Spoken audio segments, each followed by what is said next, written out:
lockdown day number 5781.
Yes, indeed. MC Lars in the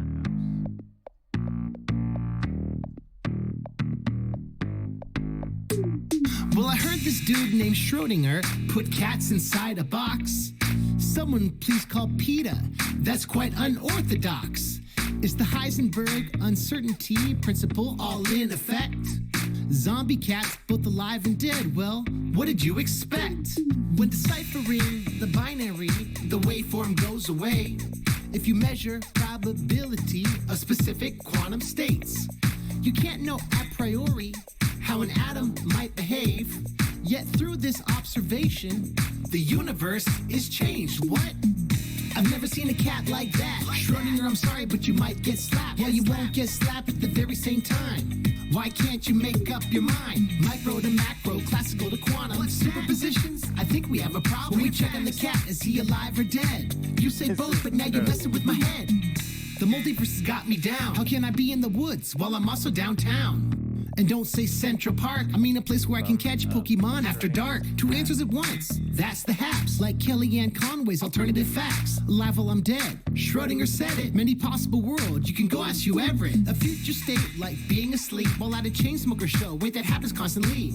Hold on, the possibilities are ample. Let me think about it, I can find a new example. Shaggy asked how magnets work. Unpaired electrons, don't feel like a jerk. 7 million records sold, that's a lot, ICP. While juggalos are criticized for lacking PhDs. And how can Twisted keep dissing Violent J when he hooked them up?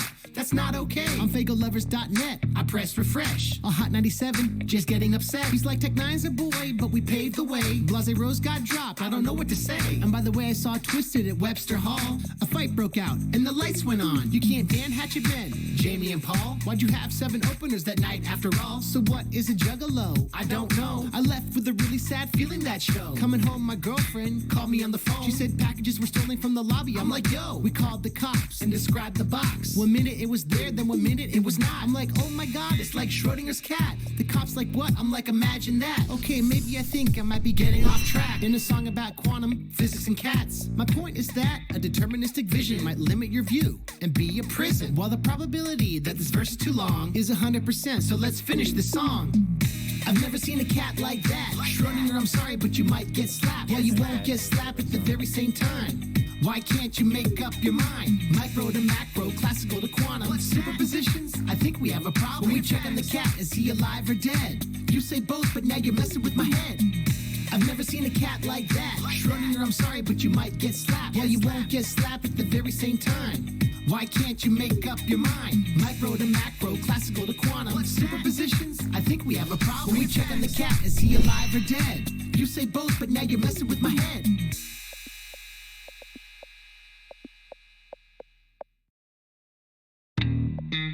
Schrodinger's Cat by MC Lars. So great. You're listening to the Vortex. This is Well, I heard this dude named Schrodinger put cats inside a box. Someone please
first of all, I'd like to say that the conference at Santa Barbara was not directly concerned with the control of the mind. That was a conference, there have been two of them now, at the University of California Medical Center in San Francisco. One this year, which I didn't attend, and one 2 years ago, where there was a considerable discussion on this subject. At Santa Barbara, we were talking about technology in general and the effects it's likely to have on society and the problems related to technological transplanting of technology into underdeveloped countries. Well, now, in regard to this problem of the ultimate revolution, this has been very well summed up by the moderator. In the past, we can say that all revolutions have essentially aimed at changing the environment in order to change the individual. I mean, there's been the political revolution, the economic revolution, in the time of the Reformation, the religious revolution. All these aimed, as I say, not directly at the human being, but at his surroundings, so that by modifying the surroundings you did achieve, at one remove, an effect upon the human being. Today, we are faced, I think, with the approach of what may be called the ultimate revolution, the final revolution, where a man can act directly on the mind-body of his fellows. Well, needless to say, some kind of direct action on human mind-bodies has been going on since the beginning of time.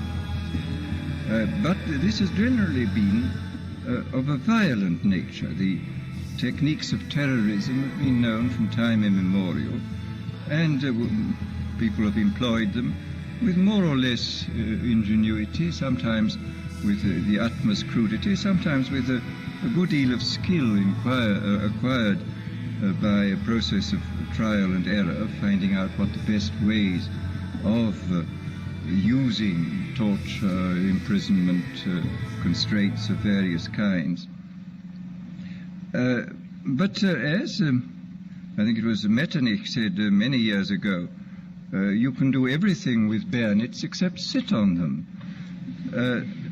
That if you are going to control any population for any length of time, you must have some measure of consent. It's exceedingly difficult to see how pure terrorism can function indefinitely. It can function for a fairly long time, but I think sooner or later you have to bring in an element of persuasion, an element of getting people to consent to what is happening to them.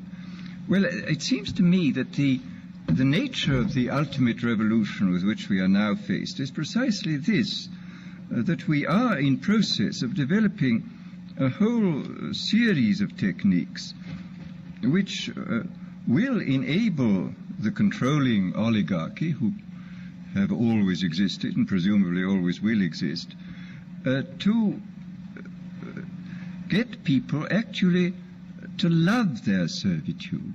This is seems to me the ultimate in malevolent revolution, shall we say. And this is a problem which has interested me for many years, and about which I wrote 30 years ago a fable, The Brave New World, which is essentially the account of a society making use of all the devices at that time available, and some of the devices which I imagined to be possible, making use of them in order to, first of all, to standardize the population, to iron out inconvenient human differences, to create, so to say, mass-produced models of human beings arranged in some kind of a scientific caste system.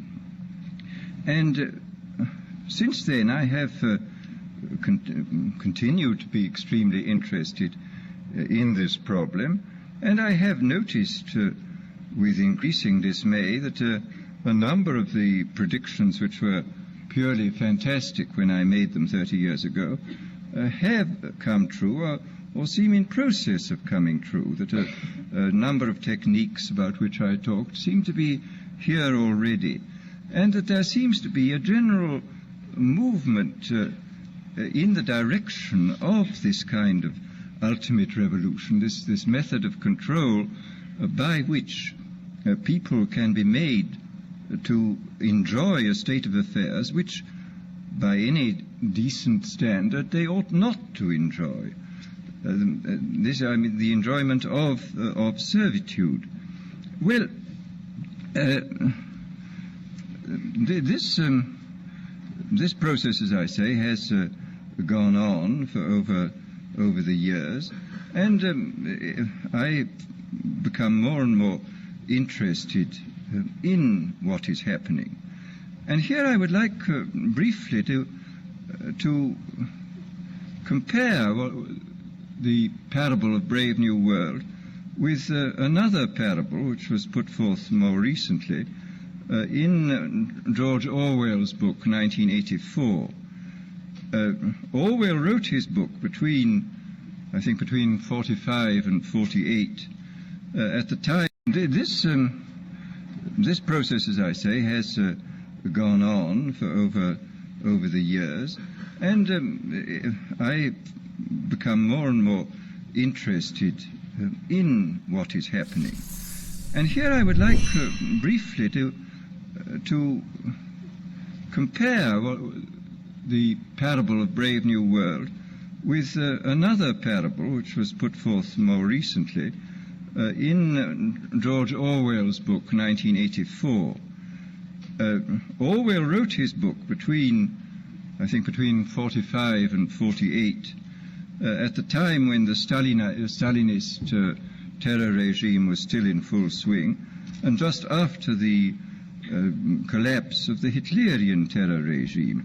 And his book, which I admire greatly, it's a book of very great talent and extraordinary ingenuity, shows, is so to say, a projection into the future of the immediate past, of what for him was the immediate past, and the immediate present. It was a projection into the future of a society where control was exercised wholly by terrorism and violent attacks upon the mind-body of individuals. Whereas my own book, which was written in 1932, when there was only a mild dictatorship in the form of Mussolini in existence, was not overshadowed by the idea of terrorism, and I was therefore free in a way which Orwell was not free, to think about these other methods of control, these non-violent methods. And I'm inclined to think that the scientific dictatorships of the future, and I think there are going to be scientific dictatorships in many parts of the world, will be probably a good deal nearer to the Brave New World pattern than to the 1984 pattern. They will be a good deal nearer, not because of any humanitarian qualms in the scientific dictators, but simply because the Brave New World pattern is probably a good deal more efficient than the other.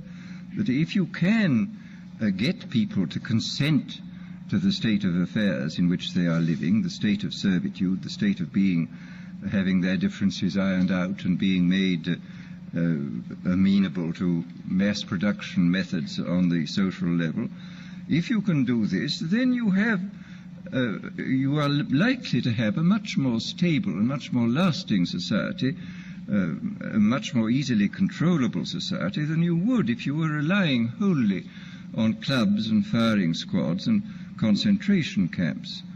So that my own feeling is that the 1984 picture was tinged, of course, by the immediate past and the present in which Orwell was living, but that the past and present of those years does not represent, I feel, the likely trend of what is going to happen. Needless to say, we shall never get rid of terrorism. This will always find its way to the surface. But I think that insofar as dictators become more and more scientific, more and more concerned with a technically perfectly running society, they will be more and more interested in the kind of techniques which I imagined and described from existing realities in Brave New World. So that it seems to me then that this ultimate revolution is really not very far away, that we already a number of the techniques for bringing about this kind of control are here, and it remains to be seen when and where and by whom they will first be applied in any large scale. And first, let me talk about a little bit about the improvement even in the techniques of terrorism. I think there have been improvements. Pavlov, after all, made some extremely profound observations, both on animals and on human beings. And he found, among other things, that conditioning techniques applied to animals or humans